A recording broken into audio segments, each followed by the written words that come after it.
Este pasado fin de semana estuve en la capital colombiana, invitado por Radio Colombia, Rosa Mística, para impartir un seminario cuyo tema en concreto era ¿en qué dirección va la Iglesia? No deja de ser un tema muy interesante, ¿no? Sobre todo ante la extraordinaria confusión doctrinal y litúrgica en la que se encuentra la Iglesia Católica. Generalmente, o sea, Roma, a lo largo de los siglos, fue muy claro cuando tuvo que precisar la doctrina de la Iglesia y ante disputas teológicas, cismas y demás conflictos que intentaban desgarrar la Iglesia, hay un dicho popular que es conocido como Roma locuta, causa finita, es decir, cuando Roma hablaba se acabó la discusión y todo quedaba aclarado con la sana doctrina. Pero actualmente, desgraciadamente, ya no es así. Desde la renuncia de Benedicto XVI, el Vaticano se ha convertido en una cueva de ladrones, de maricones, bueno, voy a ser un poco más educado, ¿no? De homosexuales y de pandilleros y de todos los disparates habidos y por haber, porque desde Roma actualmente, desde hace unos años, no salen más que disparates. Y lo siento mucho por gente que se va a ofender, pero que desde que Francisco asaltó el poder por la fuerza, esto se ha convertido en un supermercado. Llévese tres y pague solo uno, ¿no? Es decir, todo, hasta ya la doctrina se vende como en los supermercados. En fin, realmente todo esto es muy lamentable. Bien, entonces para entender un poquito a qué se está llegando a esta situación, yo recuerdo que a finales de la década de los 60 tuve la fortuna de conocer a un coronel que trabajaba para los servicios de inteligencia. Yo lo siento mucho, pero no puedo dar nombres. No doy nombres porque afecta a la seguridad de las personas y estos temas que yo trato son muy delicados, donde afecta a lo dicho, ¿no? Afecta a la seguridad personal de ciertas personas y no puedo dar identidades. Entonces nos solíamos ver con bastante frecuencia y dentro de las charlas que teníamos me decía que los servicios de inteligencia del Vaticano eran realmente impenetrables y que, por poner un ejemplo, ¿no? Dice, tratar con los servicios de inteligencia de Estados Unidos era un juego de niños comparado con tratar con la inteligencia del Vaticano. Es decir, que en definitiva antes todo era bastante más serio de lo que es ahora, ¿no? Porque Roma, el Vaticano se ha convertido en un verdadero conflicto, en un lío donde ya está perdiendo todo el prestigio que tenía. Y entonces yo quiero matizar algo en este tema. Son muchos los católicos o los creyentes católicos que creen que la Iglesia Católica es el Vaticano. No, quiero afirmar, afirmar con todas las de la ley, que la persona que piense que el Vaticano es la Iglesia Católica están muy equivocados. El Vaticano no es la Iglesia Católica. El Vaticano simplemente es un centro administrativo, punto, nada más. Pero la Iglesia somos los creyentes, no un edificio llamado el Vaticano, o como queremos llamarlo. Bien, es a partir de aquí cuando surge la pregunta que creo que nos hacemos todos. ¿Cómo es posible que hayamos llegado al desastre en el que actualmente nos encontramos? Una iglesia sumida en un desastre de confusión doctrinal, confusión litúrgica. Un obispo dice una cosa, el otro dice lo contrario, un cardenal dice un disparate, el otro le corrige o intenta corregirle. ¿Cómo se ha llegado hasta aquí? Es la pregunta. Entonces me decía este oficial que no era ningún misterio que los gobiernos europeos y que prácticamente todos los partidos políticos estaban controlados por sociedades masónicas. Y atención lo que me decía, porque yo estaba de acuerdo con él, que de esta infiltración en los partidos políticos, en las sociedades, en los gobiernos, esta infiltración afectaba muy grandemente al interior de la Iglesia Católica. Y entonces ahí me dijo algo bastante interesante, ¿no? Al decirme que los gobiernos son elegidos por la élite y que cuando un gobierno no es interesado por esta élite que gobierna, los echan abajo. Y que todo estaba controlado por ellos, tanto el sistema financiero como el sistema político. Y ahí es cuando en un momento dado me dice que hasta ese momento, estamos hablando aproximadamente de la década de los 90, me decía que el único organismo que todavía no controlaba totalmente la élite mundial era la Iglesia Católica, pero que no tenía ninguna duda que en breve tiempo conseguirían controlarla por completo y que cuando así fuera, no tenía dudas que en el mundo iban a cambiar muchas cosas, ¿no? Bien, entonces esta información que me pasó este oficial de inteligencia fue la razón por la cual yo en algunas clases que impartía en la universidad en el tema de historia o de textos bíblicos me atreví a decir que cuando la Iglesia mostrara ciertas simpatías hacia la izquierda y la Iglesia en estos momentos está claramente apoyando a la izquierda ideológica, que sería en ese momento cuando la Iglesia empezaría a deslizarse en poco tiempo hacia el desastre. Entonces, voy a relatar, estas son las razones que nos han llevado al desastre actual. Y para entender un poco lo que sucedió desde la década de los 50 aproximadamente, voy a relatar casos muy concretos para que entendamos cuál es la razón por la cual la Iglesia está donde está. Entonces, la temática sería ya no en qué dirección va la Iglesia, porque lo dedicaría al siguiente audio, sino que cuáles han sido las razones de la infiltración profunda en la que está inmersa la Iglesia actualmente. Entonces, no se tuvo muchos conocimientos sobre la infiltración dentro de la Iglesia Católica hasta que ciertos agentes del servicio de inteligencia de la Unión Soviética no se pasó un accidente durante la llamada Guerra Fría. Estamos hablando, o estoy hablando, de una infiltración masiva en los seminarios católicos por parte de grupos políticos, sociedades secretas, cuyo objetivo no era otro que acabar con la Iglesia.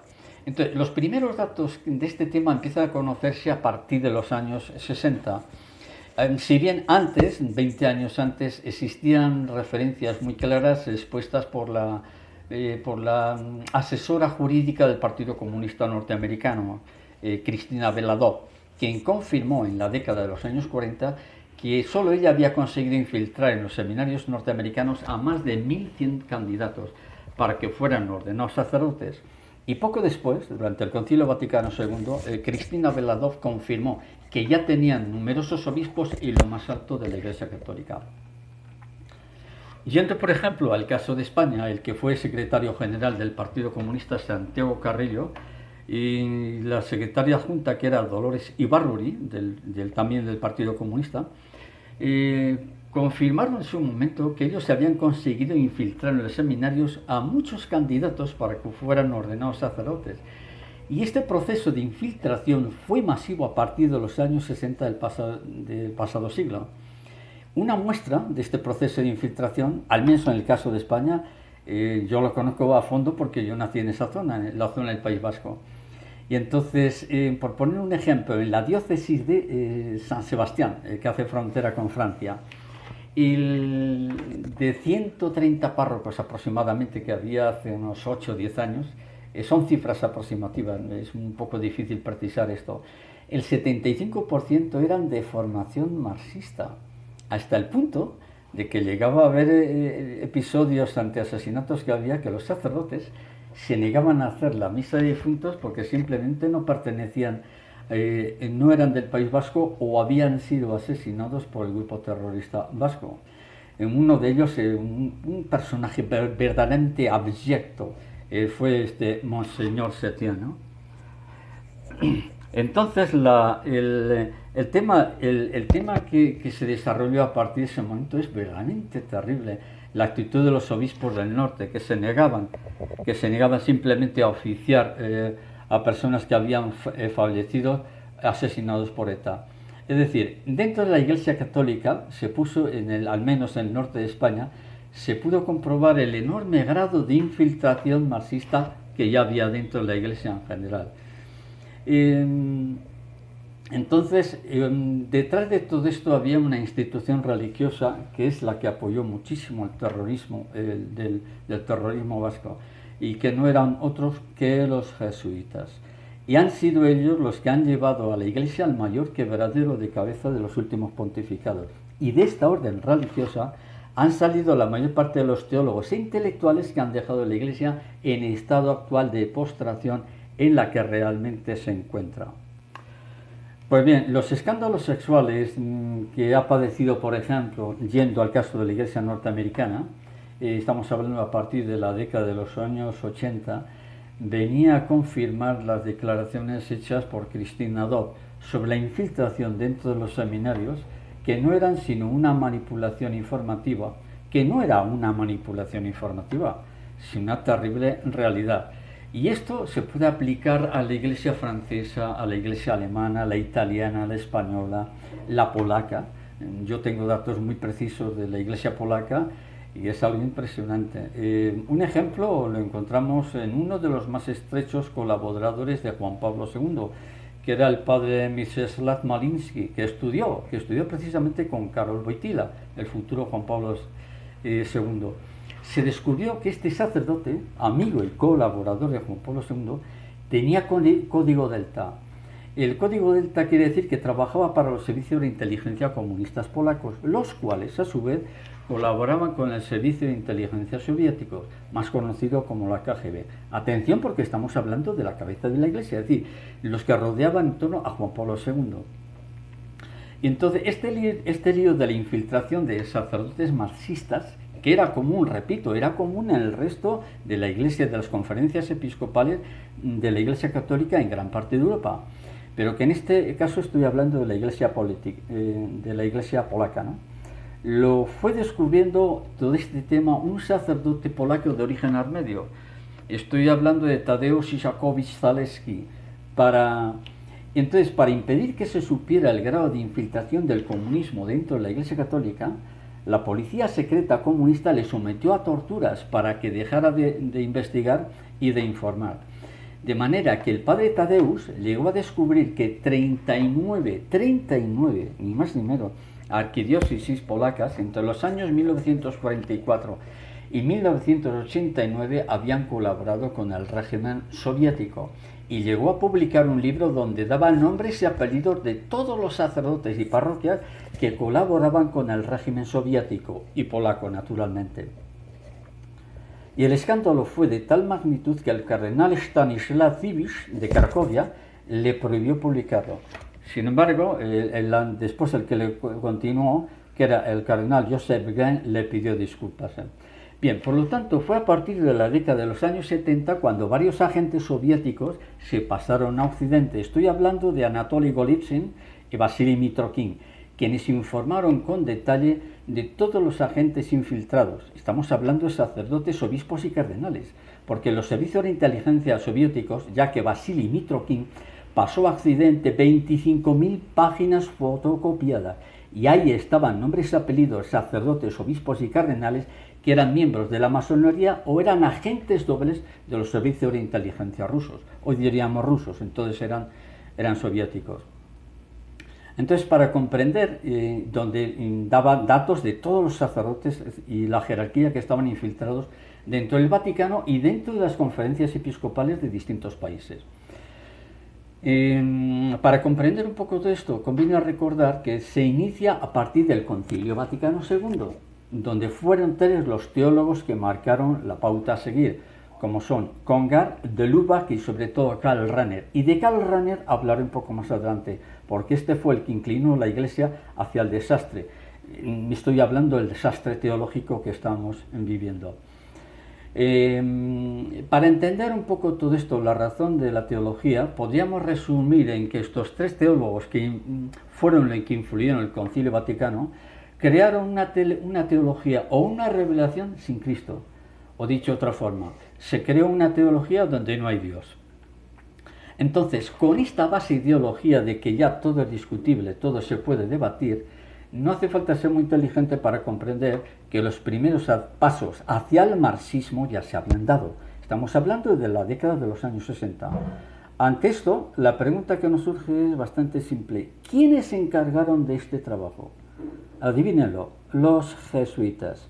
A partir de ese momento, el resto del trabajo ya estaba conseguido. Es decir, dado que el principal objetivo del marxismo en la década de los 60, mejor dicho, era infiltrarse dentro de la Iglesia, como así consta en la documentación que pasaron los servicios de inteligencia soviéticos, no es ninguna sorpresa que fueran los jesuitas, a través de un sector muy progresista, quienes expandieron la ideología comunista por todo el mundo. ¿A través de qué? Pues a través de la teología de la liberación, la cual se introdujo a través del Concilio Vaticano II. Todo esto que estoy relatando son hechos históricos que han sucedido ya, para que podamos comprender cómo se ha llegado al desastre doctrinal, litúrgico, a la confusión que estamos viendo. Es decir, la actual situación de la Iglesia no es producto de una casualidad, ¿no? Que de repente se ha empezado a confundir todo. No, no, no, no. Esto viene ya de 80, 100 años para acá. Entonces, en este punto, el historiador español Ricardo de la Cierva, en su libro La Infiltración, describe con muchos detalles este camino hacia el vacío en el que han caído los jesuitas. Concretamente, de la Cierva sitúa en un congreso que hubo, más bien un congreso, un simposio de fe cristiana y cambio social en América Latina, celebrada en 1972 en San Lorenzo del Escorial, aproximadamente unos 60 kilómetros de la capital de España, donde se reunieron teólogos de la teología de la liberación. Y atención, porque en ese simposio, que hubo bastantes jesuitas, prevaleció la tesis del ideólogo marxista y jesuita peruano, entonces era dominico, recuerdo, padre Gustavo Gutiérrez. El padre Gustavo Gutiérrez es el fundador de la teología de la liberación. Es decir, en ese simposio de fe cristiana y cambio en América Latina, fue cuando los jesuitas, mucha atención a lo que digo, fue cuando los jesuitas adoptaron el marxismo como base ideológica. Es decir, se olvidaron de su santo fundador San Ignacio y se pasaron masivamente al marxismo. Y también afirma Ricardo de la Cierva que desde los años 50 la expansión del movimiento PAX, que son comunidades de base de cristianos por el socialismo, contribuyó al adoctrinamiento de los grupos católicos en la ideología marxista, para que tras este acontecimiento los jesuitas decidieron pasar a la práctica. ¿De qué manera? Pues asombroso, pero es verdad. Organizaron movimientos subversivos en defensa del socialismo. Sí, los jesuitas defendiendo el socialismo, claro. Pero si lo vemos en muchos presidentes de América del Sur y de otros países, entre ellos Fidel Castro, fueron educados por los jesuitas y todos ellos salieron comunistas. Y esto lo confirma el mismo Ricardo de la Cierva, ¿no? Que sí, organizaban movimientos subversivos, disimuladamente, claro, para que no se note, en defensa del marxismo. Bien. Ahora bien, esto no se podía llevar a cabo sin más ni más, ya que de hacerlo hubieran quedado al descubierto en las intenciones, lógico. Entonces necesitaban una base ideológica que les permitiera actuar a todos estos cientos de sacerdotes de ideología marxista. Y entonces esta inclinación hacia el socialismo permitió crear una nueva iglesia. A ver, muchísima atención, porque esto es lo que estamos viviendo ahora. En el Vaticano se está creando una nueva iglesia que es ajena a la doctrina milenaria de la iglesia. Entonces, con esto tenían razones suficientes para derribar todo tipo de jerarquía institucional que supuestamente estuviera entregada al capitalismo. Atención a esta palabra, que está muy mezclado con la nueva teología que surge de Roma de los jesuitas, porque los jesuitas son quienes controlan el Vaticano en este momento. Entonces fue la teología de la liberación a través de la cual pudieron llevar adelante sus planes de revolución social. Entonces aquí se pueden relatar algunos casos que son tremendos, como es el caso de un sacerdote de mi tierra, Ignacio Ellacuría, asesinado en la Universidad de El Salvador, que murieron también desgraciadamente algunas de las mujeres que trabajaban allí. Entonces, ¿qué es lo que sucede con el padre Ignacio Ellacuría?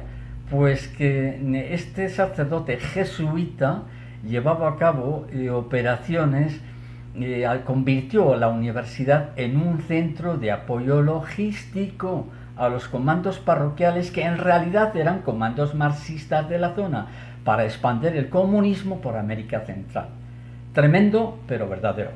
Entonces, lo terrible de este caso, como es el caso del padre Ignacio, el padre Ellacuría, porque se convirtió voluntariamente en el protagonista principal de la estrategia para expandir el marxismo en Sudamérica, especialmente en América Central.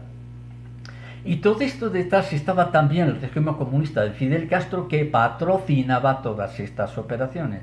Dicho de una manera, el régimen cubano no tenía solvencia económica para gestionar estas operaciones de expansión por parte de la Iglesia Católica, representada en este caso por Ellacuría, porque detrás Fidel Castro era el Partido Comunista Soviético quien pagaba los gastos. Yo creo que está bastante claro lo que digo. Entonces es impactante el caso de este padre jesuita porque supeditó su condición de sacerdote al éxito de la infiltración marxista en toda esa zona, sobre todo dentro de la Iglesia Católica. Por lo tanto, no es necesario recordar que se formó en el seminario del País Vasco, donde más fuerte la infiltración marxista y donde tenía hoy, y hoy todavía, el 80% del clero vasco sigue siendo marxista, comunista, socialista, claro, por supuesto. Entonces, es a partir de esta década cuando la Iglesia Católica entró en una fase de oscuridad espiritual que estuvo marcada por el abandono masivo y la desobediencia de pastores, es decir, sacerdotes religiosos, obispos. ¿Por qué razón? Porque estaban entretenidos en juegos ideológicos e intelectuales, abandonando, y ahí es cuando se abandonó a la mayor parte de los fieles. ¿Qué sucedió entonces en gran parte de América Central y de toda Sudamérica? Pues que millones de fieles católicos, al verse abandonados por sus pastores, se fueron dispersando y pasaron a formar parte de cientos de tendencias religiosas, como evangélicos, testigos de Jehová, mormones, adventistas y miles de sectas de naturaleza protestante. Entonces fue a partir de los años 60 cuando se produce la primera fase de la apostasía silenciosa. Es decir, apostasía silenciosa quiere decir que millones de personas se alejaron de la Iglesia ante los cambios doctrinales y litúrgicos que puso en marcha o se puso en marcha con la teología durante el Concilio Vaticano II.